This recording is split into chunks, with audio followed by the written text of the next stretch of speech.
Hello friends, this is Hedda. Welcome back to my channel and welcome back to a new reading journal video. In this video, I want to talk about the books that I read in June and also show you the spreads that I made in my bullet journal for these books.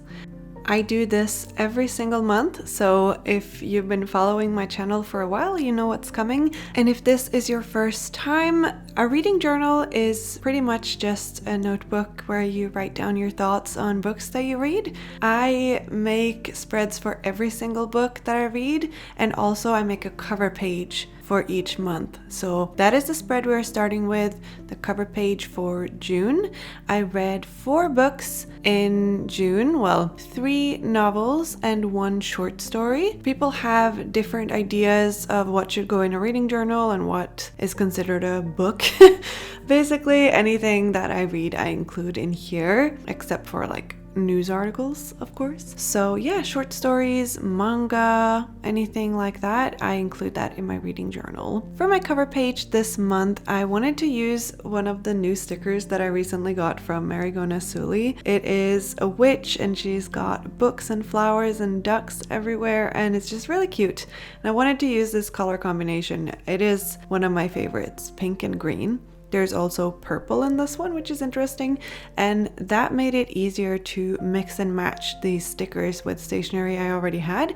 For example, the Enchanted Garden washi tape set from Notebook Therapy. It is an older set. I'm not sure if it's still for sale, but if it is, I will put a link in the description box below. I also have a 10% discount code to Notebook Therapy. So if you use the code mochibujo10, you get 10% off your whole order. I absolutely love Notebook Therapy. They are one of my favorite stationery brands out there. So I would definitely recommend. You can see the left side of my cover page is really coming together here. One of my latest obsessions is to use these frames, like frame ephemera, and putting a colored paper as a background. So you can see I did it behind the witch and also in the bottom left corner. And I just think that it looks so nice, so warm, and it's a little bit different from my other collages where I usually just rip the paper and use it as background, but this is a totally different vibe and I really like it. The final touch was some sparkle stickers, also from Margaret sticker sheets, and also this One More Chapter stamp, which is also from Notebook Therapy. For the right side of the spread, I am using these frames that will each hold 1 book. I like to have a designated space for each book in this spread, like the cover page spread. And I have a lot of these frame ephemeras or stickers that are just like its own thing and you write on it. But here I actually used frame ephemera that are empty inside. So the same as on the left side. And then I used paper from Muji. It's just regular notebook paper that I use as letter paper, and I put that kind of behind each frame to write in. And the color is a little bit different from the paper in the notebook. The notebook is from Q-Lia Journals and the paper is a very crisp white, which I love. And then the paper from Muji is a little bit more cream colored. Not as cream colored as my bullet journal notebook. That one is definitely more yellow. So this is just like a nice middle ground, really. Although all of my reading journal cover pages have the same setup, really, I like to alternate a little bit and use different frames or lists and stuff like that so that I can change it up a little bit while also keeping it cohesive. And my reading journal habits have changed a lot over the years. When I started with my reading journal, I would usually make the cover page ahead of time. So for example, I would be making the cover page for June at the end of May. And then I would make spreads about the books that I read immediately after reading the books. And that worked for me back then. And what works for me now is to actually do all of the spreads at the end of the month or the beginning of the next month. So this video was filmed at the beginning of July for June and just, you know, doing it retrospectively. And that works well for me now. I do get questions from people asking if I struggle with like remembering all of my thoughts on a book because I don't make the spread immediately. But that doesn't really concern me very much because since I do it every month, there is a maximum of maybe 3 weeks in between finishing a book and making the spread for it. And 3 weeks is not that long, and if I do find that there is certain things that I don't remember, I will just look up the synopsis and kind of skim through it a little bit, and that will remind me of not only the story but also my thoughts on it. I try to avoid reading reviews of books before making these videos because sometimes it can be a good thing to read book reviews and kind of notice things that you didn't notice before, because different people notice different things about books. That's just how it is, and something that you pick up on or that you notice really well might not be the same for someone else. But personally, I prefer to not read book reviews before making these videos just because I don't want to accidentally I guess form a different opinion. Like, for example, if I really liked a book and then I read reviews that talk about how bad it was, then that's gonna kind of color my own perception of the book as well. And I am okay with that happening. I just don't want it to happen when I make these videos, because I want what I tell you in these videos to be just my own ideas or like my own thoughts on a book after reading the books, if that makes sense. And you're gonna hear a lot about my thoughts on books in this video. I've been very unlucky with my reads recently. Although, I mean, I chose them myself, so I can only blame myself. So here's how my cover page turned out. So now we can move on to actually talking about the books that I read in June. And we are starting, I wouldn't say strong, but we are starting with this trilogy. And before I start talking about the books, I want to tell you what I'm doing with these spreads, because normally I make one spread for each book that I read. But in the case of this trilogy, since I read the whole thing in June, and since my opinions on these books do better as a whole, I decided to make a Dutch door spread. So I cut off parts of 2 pages, and then I am just filling in the spread as I go, talking about each of the books. And so each book still has its own spread, kind of, but the left hand and the right hand side of each page are visible at all times when you flip through the spread. I've done Dutch door spreads in my bullet journal before, but I don't think I've done it in my reading journal before, and this might be the first time. The pieces that I cut off are actually pretty much the same size, but because of where I am in the signature in the journal, the way they lay down when the notebook is open makes it look like the back piece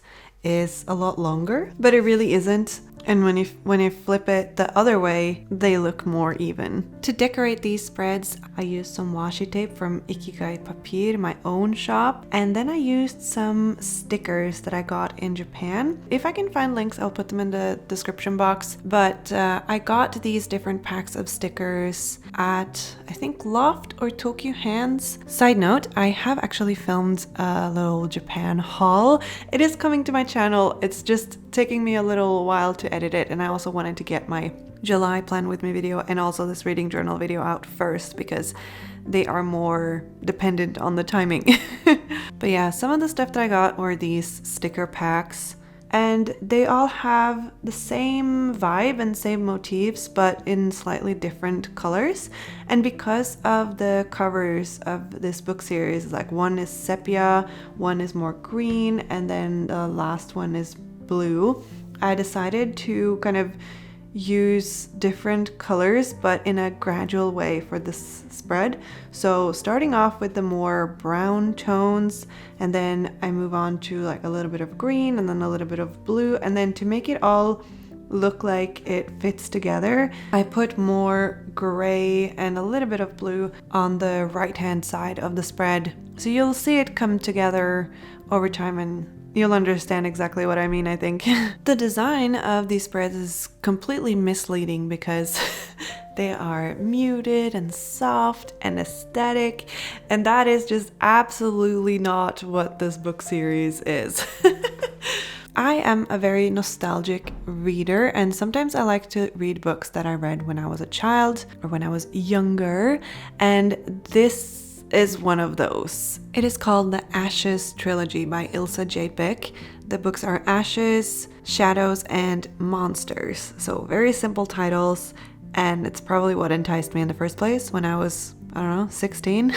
You know, I went over to my parents' house and I was looking through the bookshelf and I found the two of these books, like the first two in the bookshelf that I read when I was, I don't know, 16, 17, around there. And I thought it would be fun to read them again. And I actually never read the third book because it came out later, I think in 2013 or 2014 or something.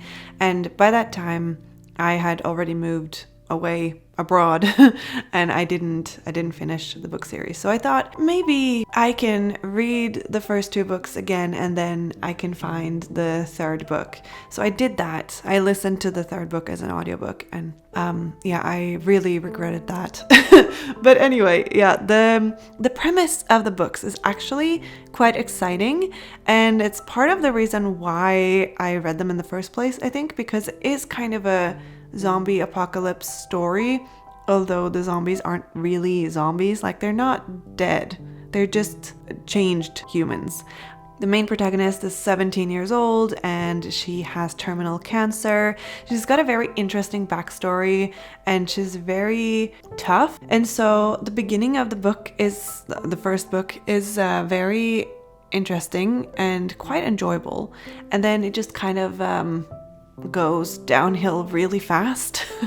I'm finding it very hard to talk about this book without spoilers. So if you don't want anything spoiled, you should probably mute the video around here. And I will just tell you about why I think this book series is not that great. So the beginning is interesting. There's this electromagnetic pulse swiping through the land and it kills basically everyone except for really old people and kids. And then it changes teenagers into these zombie-like people. And they eat people like zombies do. Alex is a little bit different. Turns out because she has a brain tumor, maybe that's why she doesn't change into a zombie. And she meets up with this little kid who is 8 years old. And I don't think, this is gonna sound really harsh, and I feel really bad when I talk bad about authors and books, but it doesn't seem like Ilsa J. Bick has met an 8-year-old because the way she is behaving is not like an 8-year-old child. Basically, all of our characters should be aged up like, I don't know, at least 5, maybe 10 years. Alex doesn't act like a 17-year-old who has spent the last few years in a hospital. She knows way too much about camping and foraging and hunting and stuff like that for someone who has not been out in public very much for the last few years. Basically, all the characters are way too young to be behaving the way they are doing. There are also way too many characters, and this, like, book one is fine because it's all from Alex's perspective, and she is an interesting protagonist. She has a very interesting backstory, and she's kind of sassy, and I quite liked that. But in Shadows, way more perspectives are introduced. We basically don't see Ellie at all. She's a big part of the first book, but in book 2, she's just not there, I guess. She comes back in book 3, and it's just like so many characters, and then some of them just die, and then they're just not in the story anymore, and it's just like, what was the point? It also feels like a very strange story because it starts out really good with this zombie apocalypse and it's all interesting and you want to know more about what happened. But towards the end of Monsters, the third book, you still don't know what is happening, and it has all just been this book series about small town politics and these old people wanting revenge on each other and kids just being used as soldiers, basically. It's just all very odd. And the villain is this very like cartoon-ish villain. Like, I still don't really understand why he was that evil. Like, it didn't really make any sense to me. And the final showdown was also just really strange. I feel a little bit like this book wasn't edited, especially in Monsters, the third one. There were several times when I was like, wait, how did that character know about this thing that happened to someone else? And maybe it was because I didn't pay attention. I was listening to the audiobook at that point because I didn't have the physical copy. And I mean, that audiobook is a whole other thing. It was so stressful to listen to it because the woman who reads it, she was like shouting and screaming and just rushing through the book, and it was just really exhausting. All of the dialogue was like shouted. I felt like someone was shouting in my ears for like 12 hours straight, and it was just awful. It was really exhausting. It made me not want to listen to it at all. It made me not want to finish the book, but I had already bought the audiobook, so I wasn't going to buy the Kindle version as well. And then the dialogue was really bad in all three books, really. I felt like the dialogue was what you would see in an action movie from Hollywood from like 2010, or maybe still, I don't know. I don't watch that many action movies anymore. But it was just like really cheesy and tacky in a way. And also like Alex referred to herself as honey, like talking to herself in her head, like, you can do this, honey. Like, who does that? I don't know. Maybe it is a cultural issue and I just don't understand it. But this was not a good book series for me. To be completely honest, I feel like the books got worse and worse. I gave Ashes 3 stars because the first part of Ashes was not that bad. It was a really good premise and it was pretty good. It was pretty interesting. And then it just, as soon as they got to rule the town, it just changed into a completely different story. And I'm disappointed that nothing was ever explained. There was like no conclusion to the story. Who knows what happened and what turned those kids into zombies and killed everyone else. Yeah, I gave the second book 1 star. I gave the third book also 1 star because they just got worse and worse. And book 2 was still kind of leading up to something exciting, and I felt that there was still hope for book 3 to explain more or kind of conclude a lot of the loose threads, but it just doesn't. It really doesn't. It was just following the perspectives of way too many characters that I just didn't really care about, because I wanted to know what happened to Alex and Ellie and Tom, that trio that you kind of start out with in book 1. But it's just like so anticlimactic. Yeah, so I don't know what it is. This spring and this summer I've just been picking really bad books to read, or at least books that I don't love. So if you have any recommendations for some really good books, I need them, because after this I need to read something really good and something really enjoyable. So please drop your recommendations in the comments, because clearly I'm unable to pick good books for myself recently. And if you have read this series, either recently or 10 years ago when they came out, please let me know what you thought about them. Am I alone in this? Because while recording this voiceover, I went to Goodreads to look at the rating, because I was like, I can't be the only one who disliked this book series. But the books have a surprisingly high rating, and like not top ratings, but like over 3 stars. And that just confused me a little bit. I think I'm gonna go read some reviews after this just to see if there is something that can redeem this book series for me, but I don't think there is. Honestly, the whole experience was just stressful and not very fun for me. So yeah, that's what I spent my June reading. I do really like how my spreads turned out though, so very happy with that. I think that the Dutch doors were the right choice for this book series as well, so very happy with that.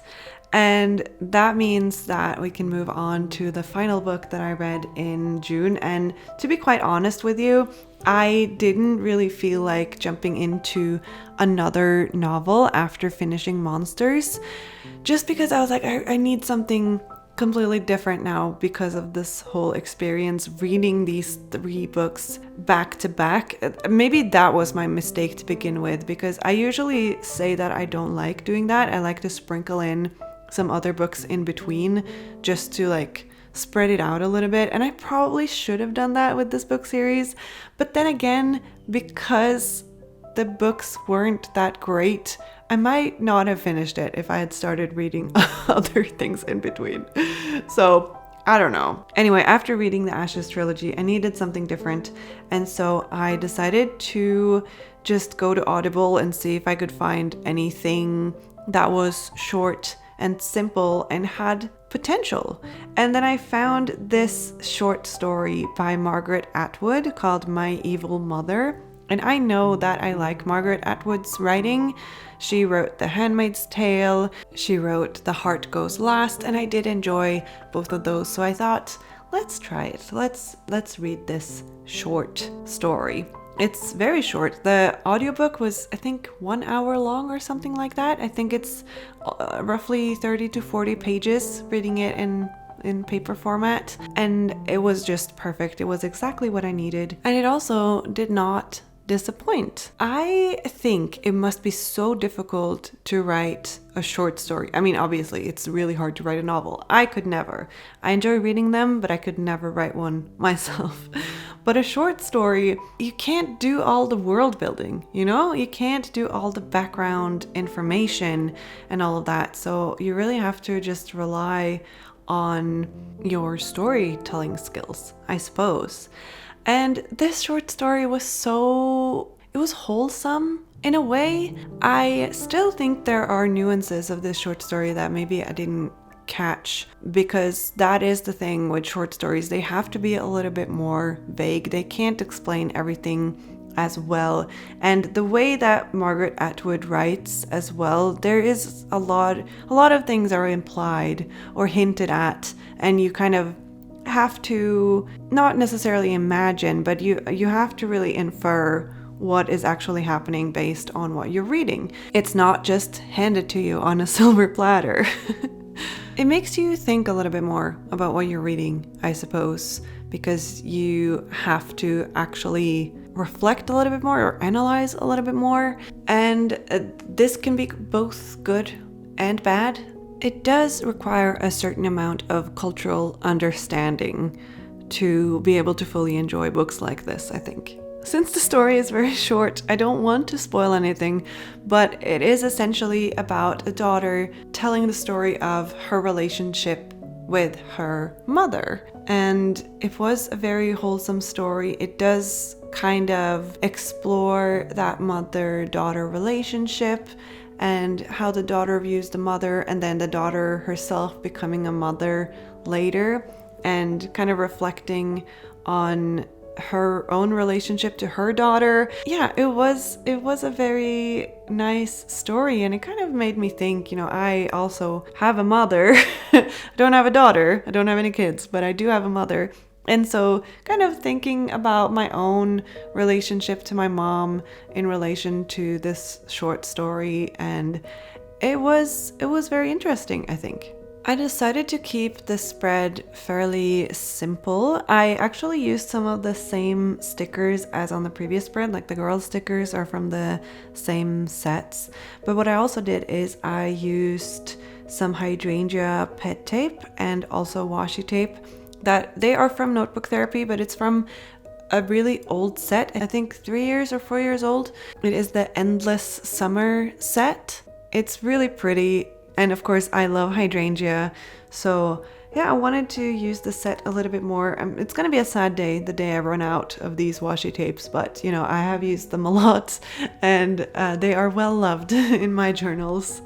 I don't know where the butterfly sticker is from. One of you guys actually sent it to me in a pen pal letter, so I couldn't tell you.